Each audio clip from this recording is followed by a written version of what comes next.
And welcome to another great episode of Tampa Fishing Outfitters Radio. Myself, Captain Jason Prieto, in the studios. Big country, Captain Rick Liles. About it. I must be blowing his eardrums here with a little bit of volume. No, it's the wire. It's the wire? I don't know, dude. That's on you. And Captain Travis, hey, buddy, where you at? Oh, he's behind the screen. Wonk, wonk. Wonk, wonk. We lost Travis. Travis will be in here soon. Guys, it's been a great week of fishing. Got some young kids on some big snook in my boat. You did? Yeah. That was a monster. Thumbs up, too. He threw the thumbs up. Like, that was a great picture. He knew he was going cover style.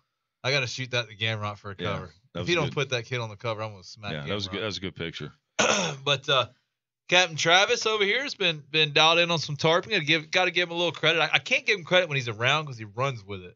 It's like I give Travis credit, but I don't let him hear about it. I'm right here, man. See, he just heard about it. Now it's going to get ugly. Whatever. He just kind of gets on his tippy toes and he feels like he's tall for about 10 seconds. So, got to give you credit, but not when you're around.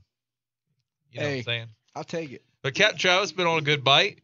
Captain Rick, I don't even know what you've been catching. What have you been doing? We've been doing the same old deep water mackerel snapper trout deal. Snapper fishing on this moon has gotten better. They're still a little tough to get to eat.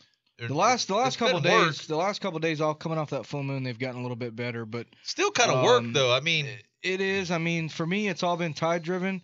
The fish haven't moved. The fish have been around there for the last several weeks, but you really for me, I get that window, and if you don't capitalize on it, you kind of lose it. You'll pick them away, but you won't stick them.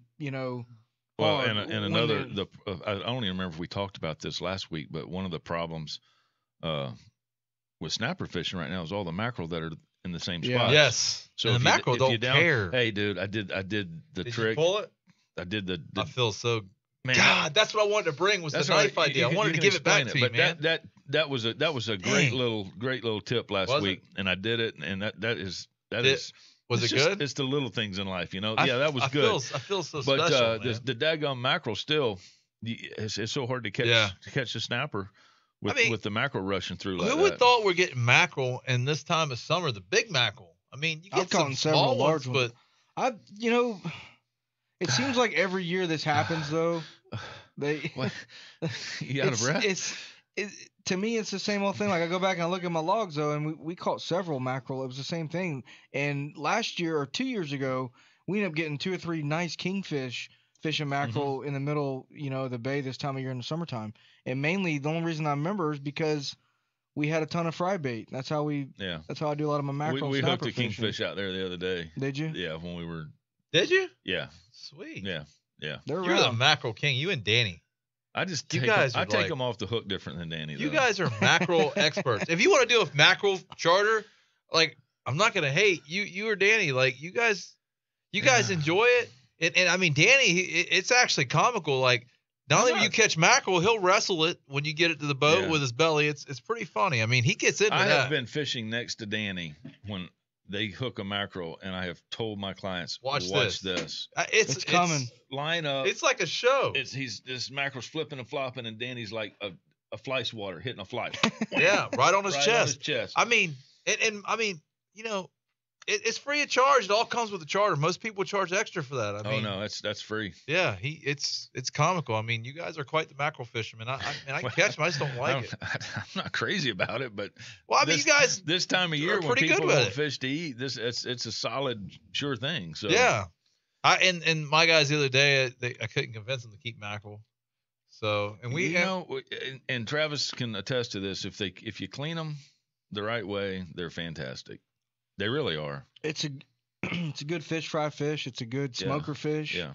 You're not gonna lay that down over a grouper or a snapper or something like that. I mean, there is a difference, and so I think some of the people you have to reflect on that and say it is different. It's not. It's the perfect fish if you have a family that has 6 people and you want to make sure everybody gets enough to eat. Right. If you're gonna do, and I always tell people, me personally, if somebody asks me how I would cook those mackerels, I'd fry them. Mm-hmm. Soak them in buttermilk for a good 30 minutes before you cook them, batter them up, and just fry them and do fish and chips. And there's really nothing wrong with it, man. We do ours. We kind of do the Italian dressing, right? Kinda, marinate kind of deal before. and then fry them up. They're fantastic. Yeah, I mean, there's nothing wrong with it, man. And there's several folks out there that really don't mind a little bit fishier tasting fish. And I would say for me personally, because I'm like, if it tastes like fish, I ain't eating it. Yeah, but if you cut that little bit of red out of them, 100%. But I mean, it still has a fishier very taste. little though. Very little. I'm gonna throw this out here. You guys are polishing the turd right now. There's no way mackerel's fantastic. No, I'm not saying it's fantastic, but I'm saying that he pulled out fantastic. I just heard it. I said fantastic, and I'll he say pulled it again. Fantastic. I'm not going fantastic. Hey, they are fantastic. Now they're not a snapper. They're not a flounder. They're not a trout. Right. You know, I equally like them as good as redfish for sure.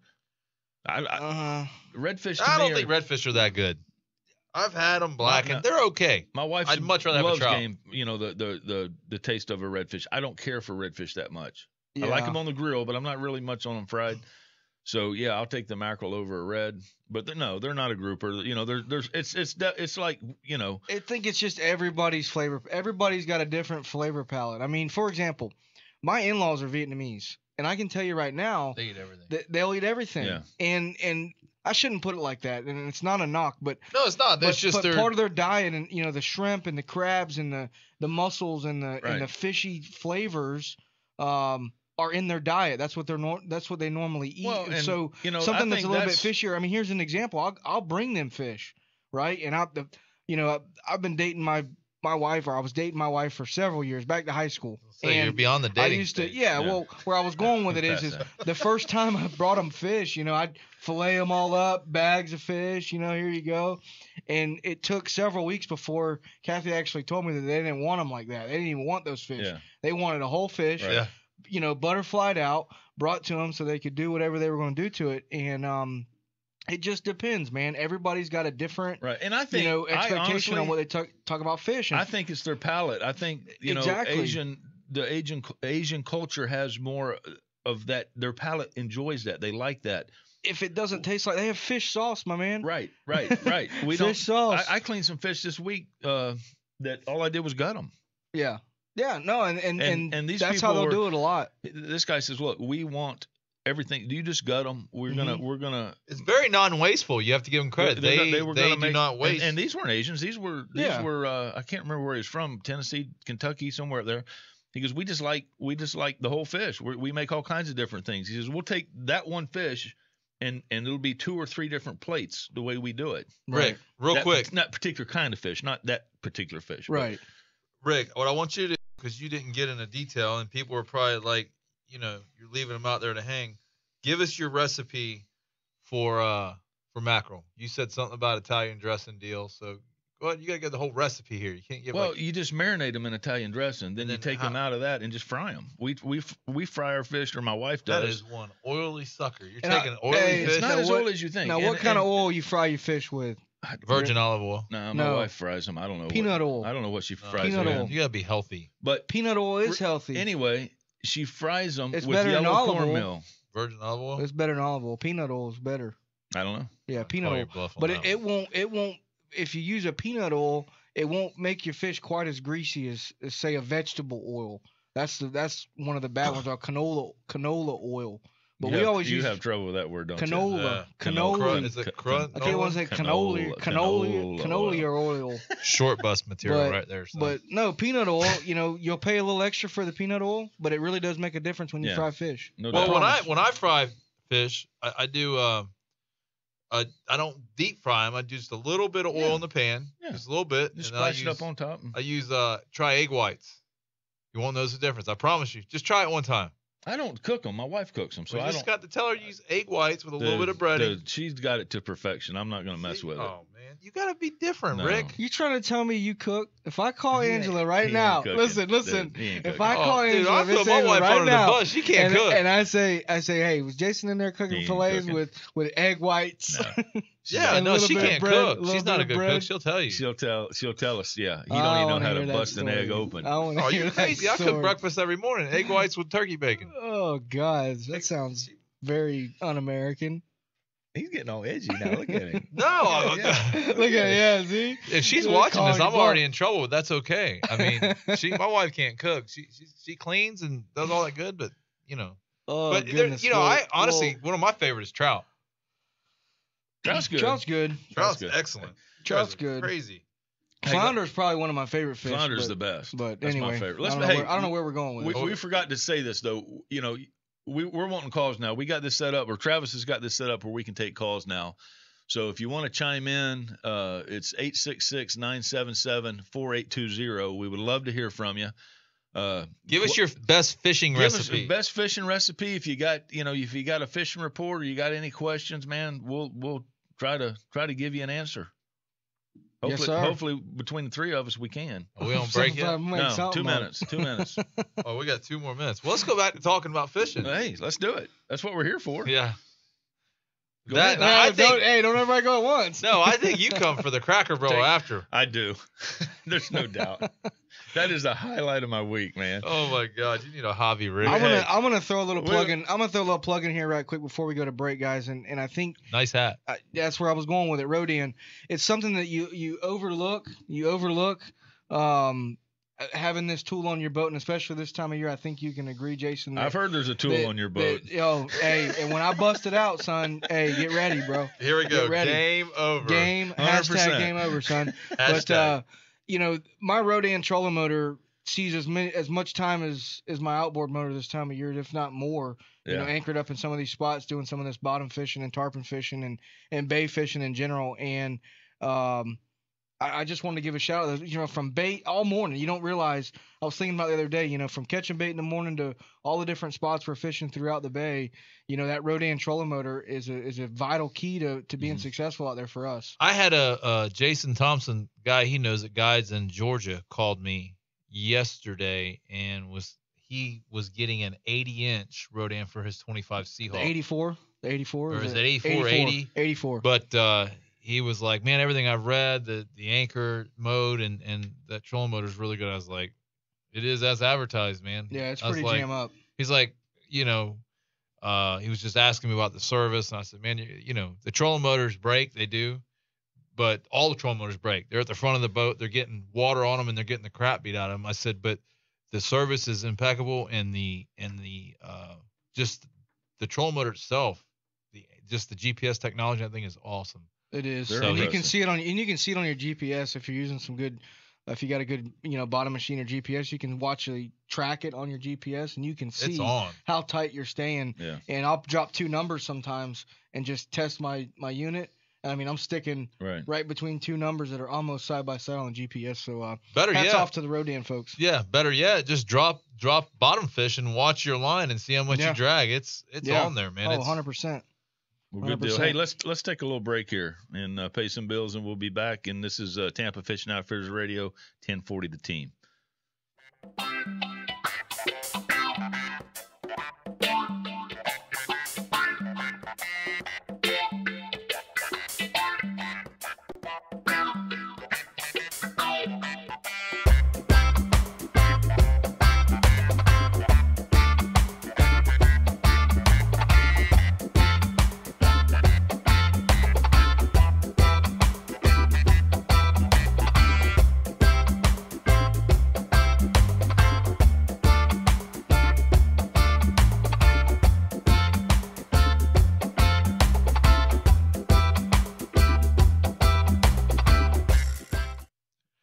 And welcome back to another great episode of Tampa Fishing Outfitters Radio.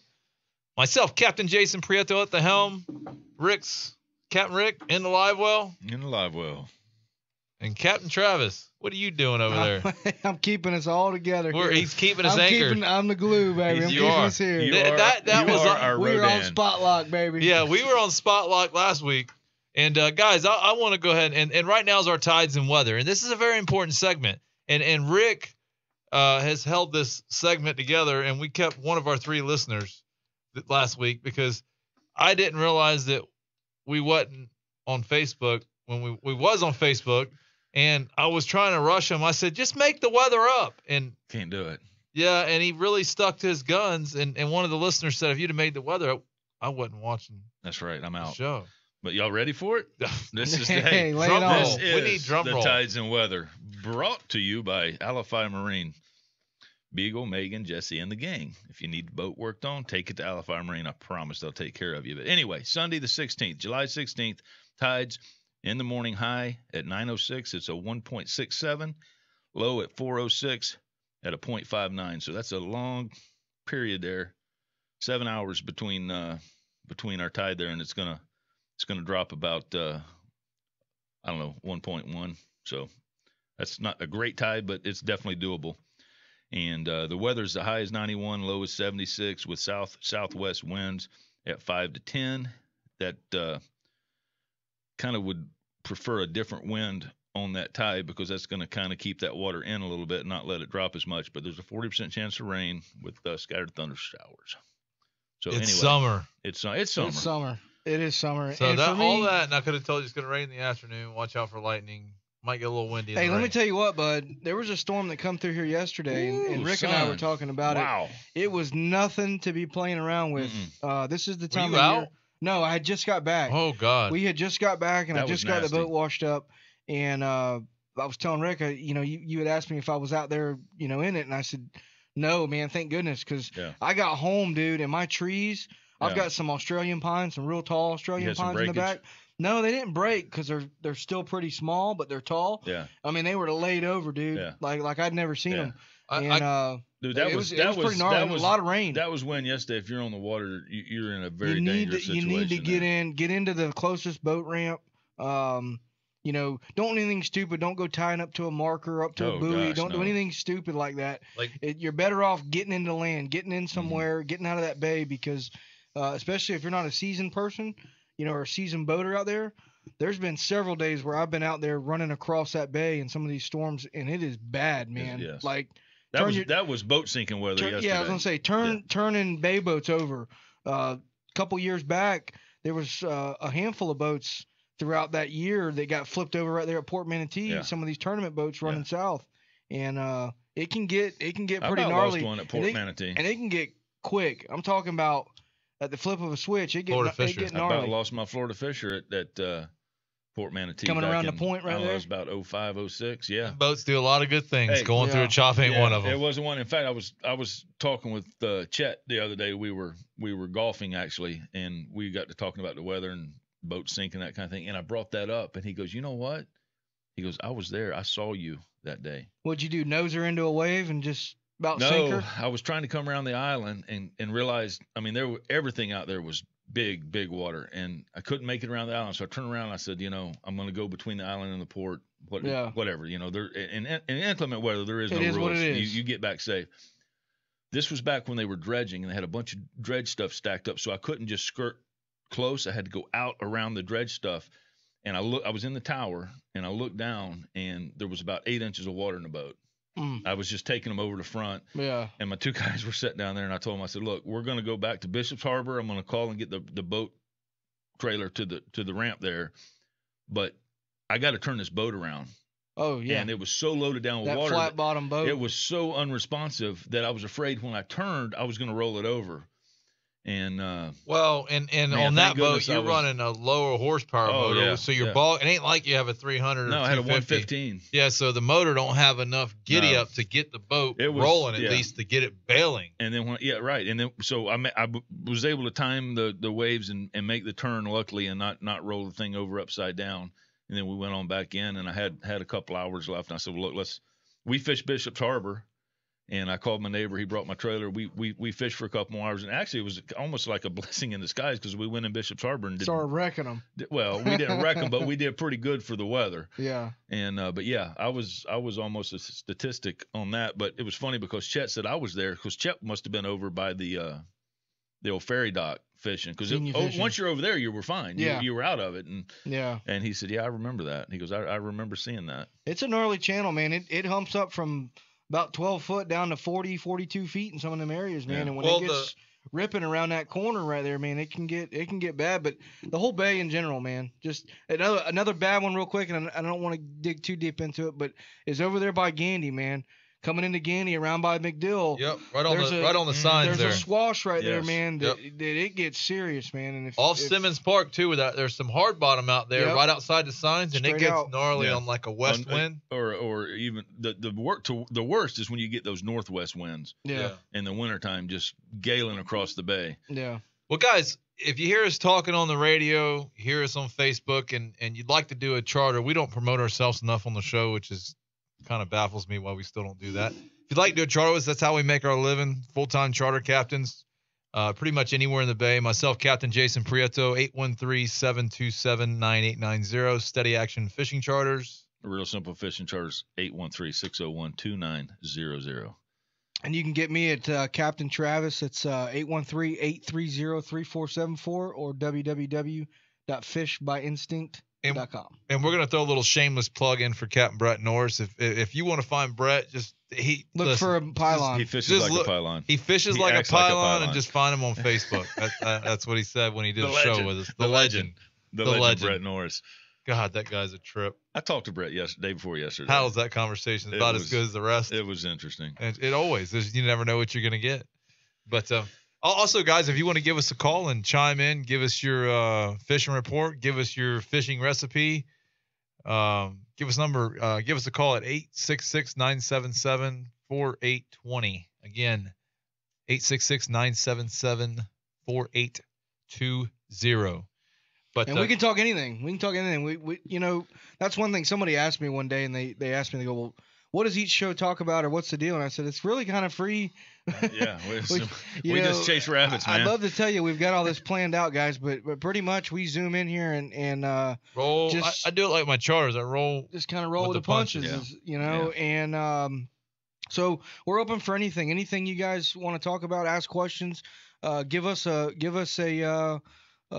hint, give us a fishing report on your side of the bay. Maybe you guys are doing something that we're not. We'd love to hear about it. So, especially Jason, he needs all the help. I need help. I need help, guys. I can't keep my headphones on. These things you gave me, man. I ain't complaining as you gave them to me. So there is something I'll kind of chime in on. I don't know if we'll get a conversation started over it, but it's something that sure we will. Has happened in the last several days. I've been doing quite a bit of tarpon fishing over the last couple weeks, and I was talking to another guy, Captain Chet, and we were talking a little bit about some of the tarpon fishing and what's been happening. And I fished the last two hill tides, and most of those fish that have pushed inside the bay on the front side of these full moons, they seem to be all pushing out to the beach. So I think a lot of these fish went out and either spawned or did what they were going to do and sat offshore. But as soon as that tide started to come back in, literally on the next day, the fish started showing back up at the bridge and on the inside of the bay. So anybody that is tarpon fishing, there's a little inside good tip that on these outgoing tides, you might want to work your way farther out. We ended up having to run all the way out to Egmont to get some fish. There was literally, not a lot of fish in any of the areas that I was fishing a day or two before that. So if you are doing some tarpon fishing, I would expect to fill your tank up. Fill your tank up. Yeah. But what I was going to say was I would expect to over this next month see these fish start to settle down a little bit more. I don't think they're going to be making these longer runs and moving around quite as much. Normally they'll sit down and they'll eat for a couple weeks, and then it'll get real tough. But if you are looking to do some late season tarpon fishing, like Jason said, you can give us a call. We're definitely still getting a few hanging around, so it's something that is fun this time of year. Yeah, tarpon fishing in the summers. The good thing is it kind of backs off a little bit. As far as the crowds. So and this year as a whole has just been horrible. It's been a horrible season. I mean, you've done well with the tarpon in July, but man, the May and June push was just the worst I can remember. I mean, which is usually the time. That's usually the hot time. Yeah, well, you get the fish in the bay in July and August, and a buddy of mine, Frank's been getting some juveniles, which I tried to get the other day, and I seen one, and we kind of finished up the trip. So a lot of the juveniles are starting to move in the rivers and that's the creeks. That's what I fished all year. Yeah, they're fun. The big one's obviously a little bit more fun if you're looking for that trophy fish, but I don't mind catching the juvenile tarpon. Don't be stuck on one species. My recommendation with stuff, because right now there's a lot going on. The snook fishing is really good. Red fishing has not been good this year as a whole. I think I talked to my buddy Captain Will in St. Pete, and it's been brutal over there. They've had a tough. And they usually have some great red fish. Yeah, it's just been off, man. I talked to Captain Jeff Page is telling me, man, even he's talked with some of the commercial guys running their boats skinny, and they can't find them. So our red fishing's been off, but man, the snook and snappers where it's been at. Yeah. I tell people we can go red fishing, but it's not good. Like we network, so like it's not just me saying that. Right. It's me, you, or whoever else I talk to. And a lot of times I'll try to talk with people in different areas to see maybe it's just our area, but it's just across the board has not been good. And I really have some concern about it because the last couple of years have not been what we've seen in previous years. And I worry a little bit about the amount of tournaments that go on and the amount of redfish tournaments and the pressure that goes on these fish now. And I think you mix that with very good anglers. Mm-hmm. Everyday anglers are better. And absolutely. And I think it's changing these patterns of this fish. But yeah, I don't know. That's just my theory on it. Maybe we're just going through a batch of couple off years. It's definitely gotten harder. I mean, there's redfish around. You can find some redfish, obviously, but it's definitely going to be a grind to get on some fish, especially some good fish and good numbers. But guys, we're going to take a little break real quick. We got a couple questions. We got one from Tom, one from Bradley. When we get back from break, guys, we will get you on the board and see if we can get you some answers. In the meantime, we're going to pay some bills. You're listening to Tampa Fishing Outfitters radio show on Sports Talk 1040 The Team. We'll be right back.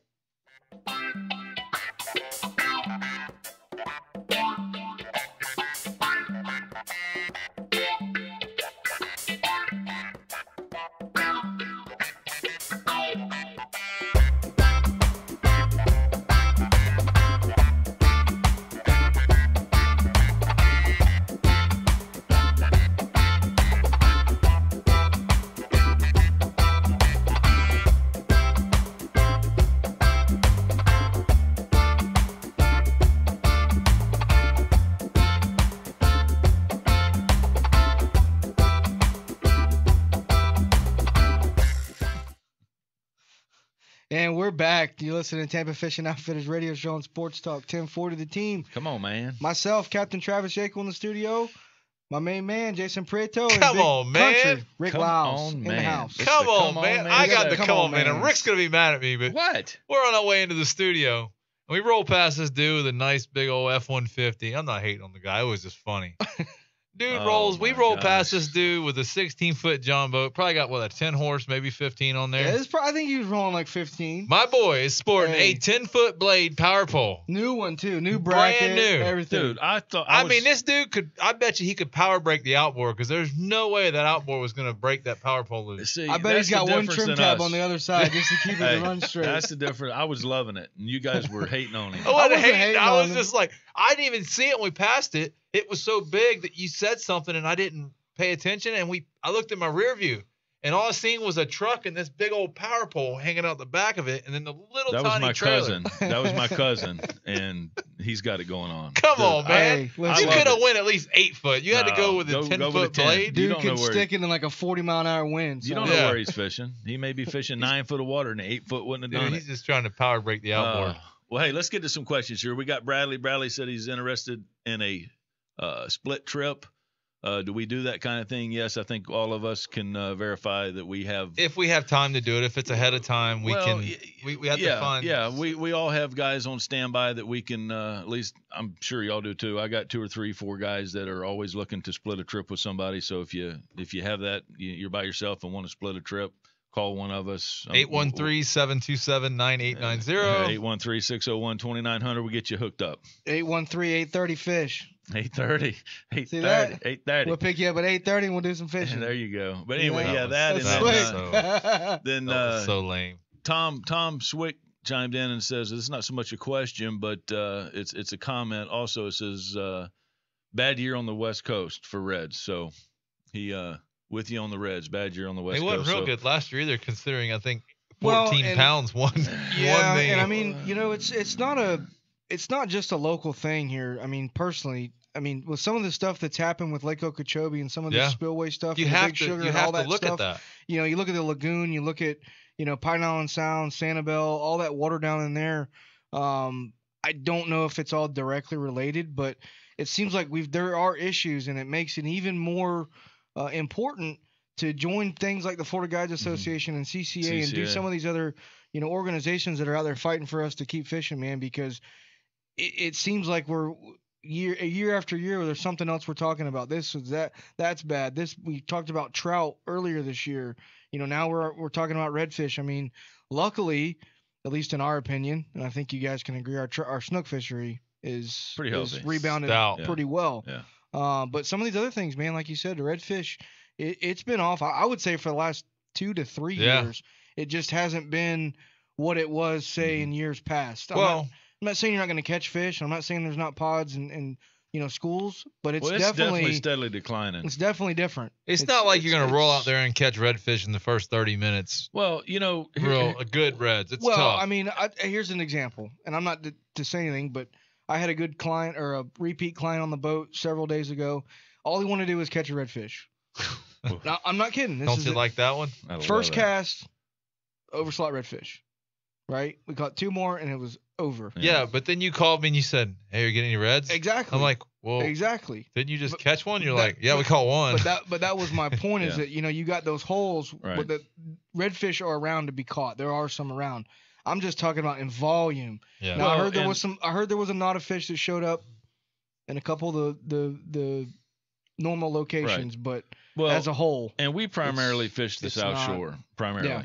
And I'm going to kind of spill my age a little here. I am older than y'all, but if you go back to the mid 80s and you got me there. Well, in the mid 80s, we were getting schools of redfish on the South Shore the way they have them down in Sarasota over in Terra Verde area, which has not been good, by the way. Yeah. Well, this year it hasn't. But I'm just saying, years ago there was nothing to have 3 or 4 schools from Port Manatee to the river to choose from. You also didn't see 30 boats. That's right. I mean, I wasn't even really fishing a ton. If I was even fishing then, I didn't know what I was doing. And the pressure has to have something to do with it. Yes. But there's a lot of pressure at Terra Verde. There's a lot of pressure in Sarasota Bay, and they continue. Now, this year's an exception, but they continue to have. Last year was bad too. And I think maybe a lot of it is the pressure. It definitely is the pressure, but it's just an evolution in the fishing. And exactly, you've got an evolving ecosystem. Everything has a pattern, and they'll be back. We'll have those days again. It's just a pattern, and for whatever reason, we're in the portion of it that we don't like right now, but they'll be back. I hope you're right. Well, I mean, good example. We fished the IFA Sarasota event last year. It means September, Sarasota event, IFA. There's probably 16 pounds coming to win it. Yeah. TJ Stewart won it with what, 14? Yeah, and he was even surprised. He's like, we had almost 15 and got like 8th place. So it's just, and then if you looked at half the field was. It was just in general. I mean, I kind of rate it. I mean, it's one thing competing, competition fishing, going out and attacking trying to find those right size redfish. It seems like it was always harder to weed through the big ones, weed through the little ones, and then find those right ones. We can't even find the big ones. You can't find redfish in general in a quantity like you used to. You say, oh, well, there was 10, 15 fish laying off that point. They were mostly overs or they were little peanuts or whatever.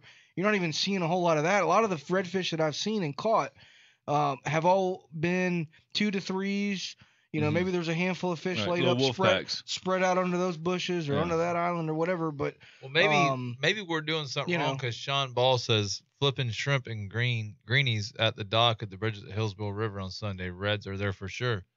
That's a good idea. Maybe their fish are deeper. Maybe we're. And I can agree with that too, man. I mean.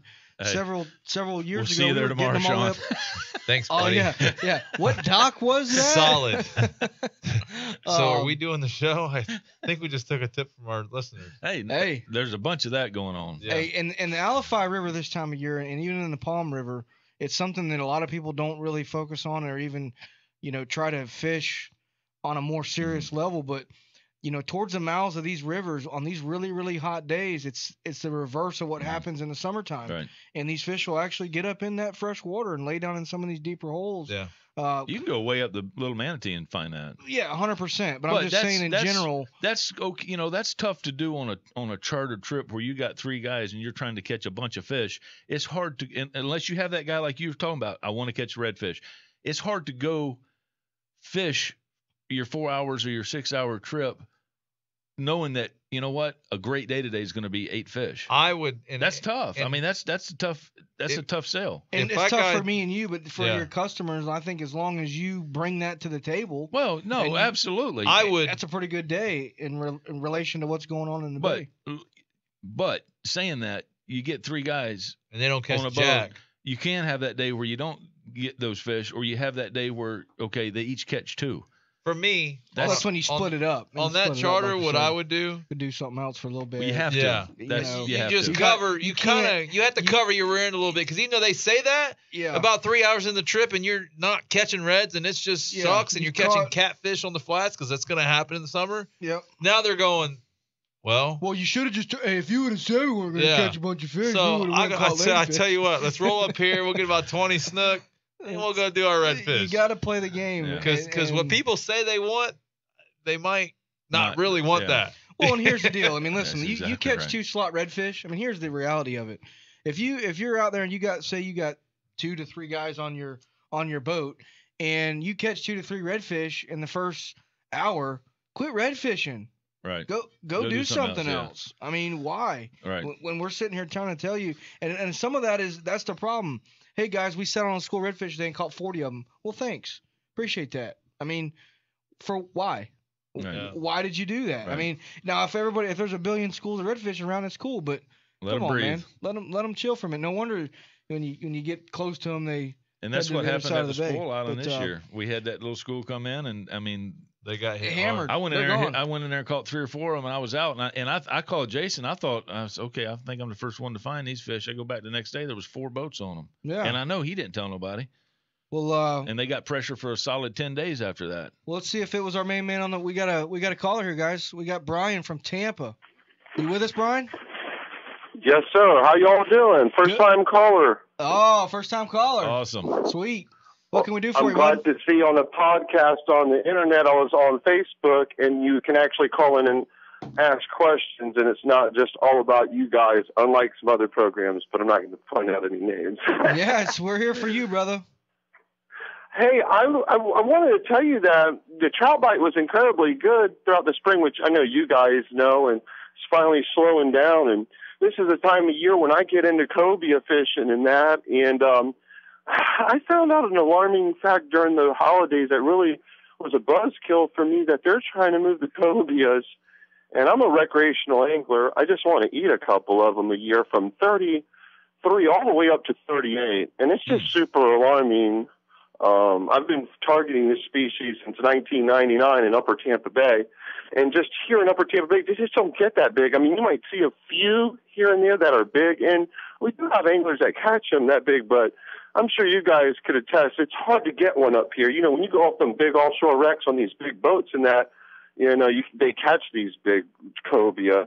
And it's just really got me a little down, because the biggest cobia I've ever caught since 1999 here in Upper Tampa Bay has been a 37-pound, 36.5-inch cobia. And if they move it up to 38, it's just going to take this fish off the menu for me. And I just wanted to see what you guys thought of that, and if there's any help that you could, extend to me to try to help out these inshore anglers where these cobia just don't get that big. I'll chime in a little.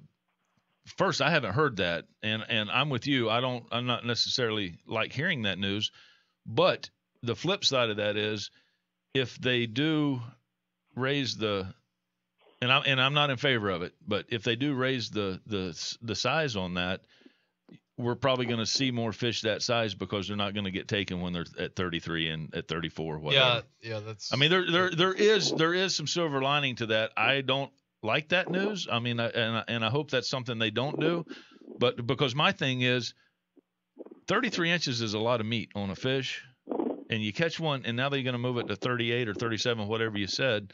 Now you're going to keep a 38-inch fish. That is a lot of meat, and I'm still a believer that people put fish in the freezer and it goes bad. I just believe that. Really quick, just so you know, I did check I checked with the top personnel over, to make sure that there was a meeting on Monday morning, and I don't know exactly what happened, but I talked with the people. I don't want to get into any names and that, because things can get so personal nowadays.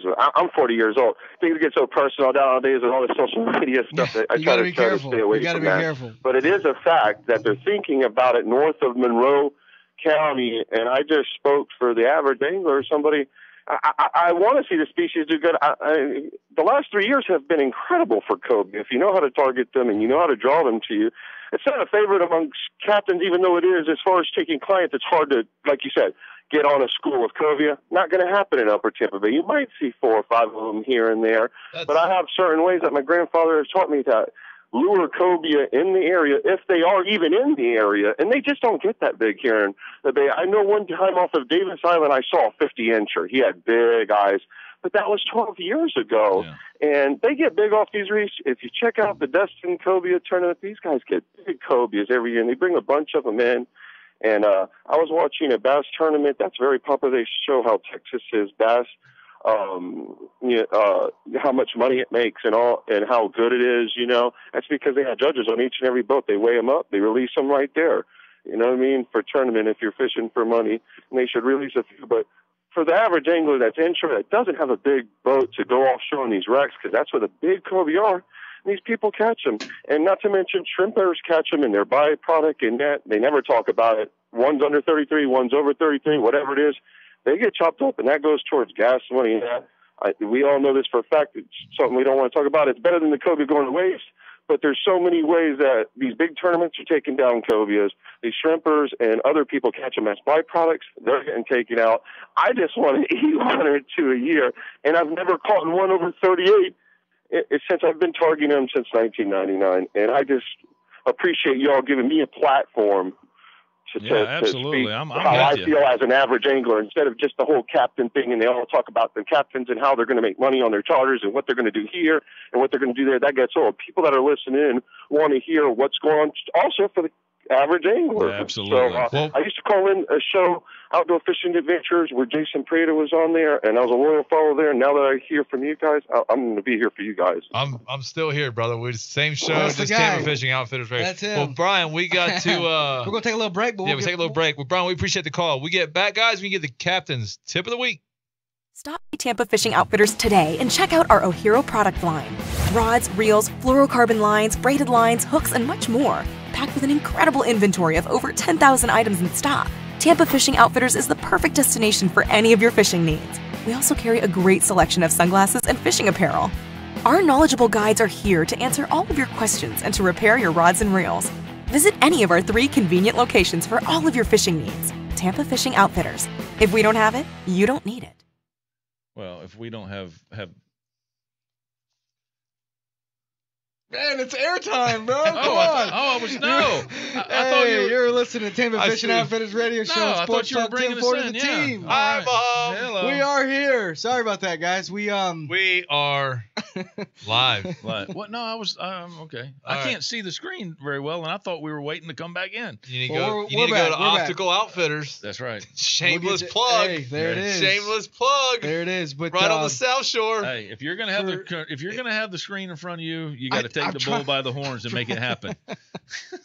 It was the moment of silence. All right, Captain's tip of the week. Do you really want me to go there? Well, first, let's thank Brian for calling in on the phone. Yeah, Brian, thank you. For anybody that just tuning in real quick. We've got about 8 minutes left if somebody wants to call. Brian called in and brought up a topic about the cobia, about a potential increase in the size limit of cobia.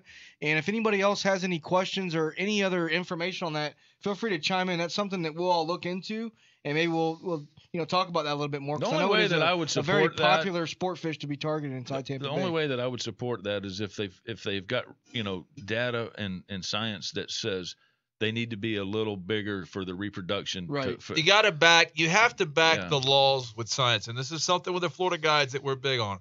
If you can provide science, not fat pockets, right? Science, and that's the problem. That we support this with science. This is why we're moving it. I'm on agreement with Snook for the most part. Minus, I really didn't want them open when they opened them. Right. I think they should have had regions, but for the most part, they had it based on science, and you can't argue with facts. Nope. You can't argue with people's pockets getting fattened and the commercial market dipping in and all that stuff. That's an issue. You can. I mean, if you're far enough left, you can argue facts. Yeah, you're right. But I mean, facts are pretty pretty stout way to do it. Guys, if you want to chime in, give us a call, 866-977-4820. Again, 866-977-4820. Captain's tip of the week, and you know, you're really going to make me go there.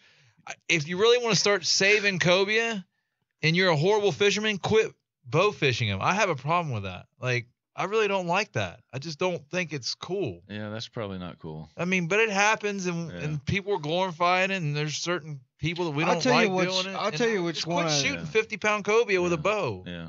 I'm not for that. No, I mean, there's only like, how many do you see on a marker? It ain't like it's greenbacks, like there's 1,000 of them. No, the cobia, I mean, I probably disagree with it. I'd probably say I lean more towards disagreeing with that. I'm not, you know, the sport of bow hunting is something that you're not going to stop, all right? It's a big southern thing. You know, a lot of Louisiana, Texas, them guys do a lot of bow hunting. There's only one person I know doing it. No, there's several guys, even inside Tampa Bay, that do do bow fishing. But the one that gets me is to shoot stuff to kill it. If you're going to shoot stuff to harvest it, you know, if you're going to shoot a fish and it's legal, it's within the legal limits to go do something, and you actually shoot it and harvest that fish, that's fine. But I've seen several posts on guys that are shooting stingrays and cow nose rays for no reason. Just to go out and have a good time, like they're shooting dove or whatever, or some kind of, you know, we know that ain't you shooting the dove. Farm bird or something, you know what I'm saying? They ain't shooting ducks, I guarantee you that. No, Sorry, I couldn't help it. There's a difference between fishing and hunting. I agree with you. You know, and when people get that taste of blood in their mouth, I think it turns you to a little bit different, you know, side of fishing in terms of what you're willing to do. I'm not for hunting. Because when you're up there on the bow of the boat and you're rolling along and you ain't shot nothing or seen nothing in 5 minutes, you're just itching to shoot something to kill it. And that's not the right thing to do. Here's what you do. You know, go out there. That's my opinion on it. I'm having a hard time right now. This is what you do. You go out there on a windy day, sling you a handful of paper plates out, and go shoot them. Same thing. No, that's sort of my point. Is that I know there's guys that do that and they'll go shoot stingrays. Now, if you're gonna go shark fishing or you're gonna do something like that, that's totally different. Or you're gonna go catch Goliaths or whatever. But I know I know several people that have shot things just to shoot it, yeah, because they're gonna practice with their bow or whatever, you know, and that's not. Yeah, cool. I mean, you know, cool. It don't matter the species. You just don't kill stuff to kill it. But you know, and I can promise you, if you're on the bow and Travis is on the back, and you go to bow up at something with a bow, son, he's done pulled the trigger. Oh, easy. The arrow's done flown. Hey, is the guy that never shot a gun really cracking jokes about shooting dude, stuff? Come on now. Huh? Come on now. Hey, is that really happening? The duck story. Rumor has it Travis was duck hunting at the mouth of the Little Manatee River and shot at ducks that were flying over McDeal. Jeez. Come on now. Listen, that's rumor. Tiger. Has it. Where's Tiger? Where's Tiger at? And Rick needs an eye doctor. So Optical Outfitters down there in Apollo Beach. Another shameless plug. 813-645-2022. Captain Kathy. Captain Kathy. Dr. Yaeckel will get you squared away, Rick. And that's not Travis, so you're in good hands. She'll take care of you, brother, so you can see better. Oh my God. Wow. I couldn't. When he said something about shooting and hunting, I was like, oh, it's happening. I don't know how you're digging on me. Because that story is funny. I don't hunt. If I handed Jason a loaded gun, you would not know. I would. What would you do with it? If I handed you a pistol and said, "Here," I would wait till I could see the birds to shoot. Travis, I can tell you that. He wouldn't even load a bullet. This wasn't even our story. This was Tiger telling it. We didn't make this up. That came from Tiger. Tiger told this story. From the mouth of the river to McDill. He said they look like McDill. He said they look like smoke. You were supposed to be the first mate on this duck trip, and you ruined it for the customer. Hey, listen. When the first second flock of them birds went over, they were scared. And not one person shot at them, son. Hey, let her eat, boy. Hey, the ducks were the second flock come by. They just started laughing. They go, "Wait, never go." I think there was a problem with my gun. Yeah. I think I got some bad bullets. Oh God. That's what happened. I knew that was going south. I just couldn't help myself. Yeah. Back to talking. Well, why don't you guys just sit there and hold hands for the rest of the show? You couple lovebirds. Huh? Travis, you like picking on people? Travis, always getting butt hurt. Hey, now. what was your tip of the week? That's what I want to know. You had this fancy bow tip fish cobia. We don't have a week? ton of cobia. I mean, go to the runoff. Remember the hot water runoff? I mean, I used to go catch cobia at the runoff consistently. Like it was like, and it's just they're not there. That's like not like it used to kind of be. no. You can go out there and you'd sight fish out of a tower on something, and now you're lucky if you see one. You used to be all over the place. Yeah. And we can say it's a cycle, but that's been a long cycle because it's been a long time since I've seen a lot of cobia there. It's been a while. So I don't know. I'd like to see more cobia in the bay. I'm okay with keeping them as long as the science backs it. I mean, they're fun to fight. They're stupid. They are pretty dumb. They're either dumb or they're going to eat it or not. They're just very inquisitive fish. They're like, I'm going to eat that, or they're like, I'm not going to eat that. There's brain. Well, one moment. Short bus fish. They're pretty dumb. They're pretty stupid. Yeah, they are pretty dumb. But hey, there's been I don't know, really dumb. I've had a pretty good cobia year on the south end of the bay. A lot of the big cobia that I've caught have either A, I've stumbled across them and been able to get a bait to them, right? Or B, I've caught several of them on the bottom. Oh, I've stumbled on them. I've caught most of my cobia on the bottom. Yeah, which is very few. Cut bait fishing, and they're normally big ones. They're normally pretty good ones. Hey, we need to start wrapping her up. Wrap her up. Are we already done? Yeah, we're done. Wow, it's been fun. It's been a fun show. I mean, I'm speechless, man. Well, it's been good. It's been nice to see Travis guys a little torqued out today. Real quick, we thank you for the callers. Let's talk some torque. I'm trying to promote us, and you guys are not helping here. Listen, if you'd like to do a charter, I promise you, we're typically this funny, or we think we're funny on the boat too. And if you really want, free of charge, we'll make fun of you a little bit. I mean, that comes with a charter. But all in seriousness, if you'd like to do a charter with one of us, my number is 813-727-9890. 813-601-2900. 813-830-FISH. We'll see you guys next week. Same place, same time. Out.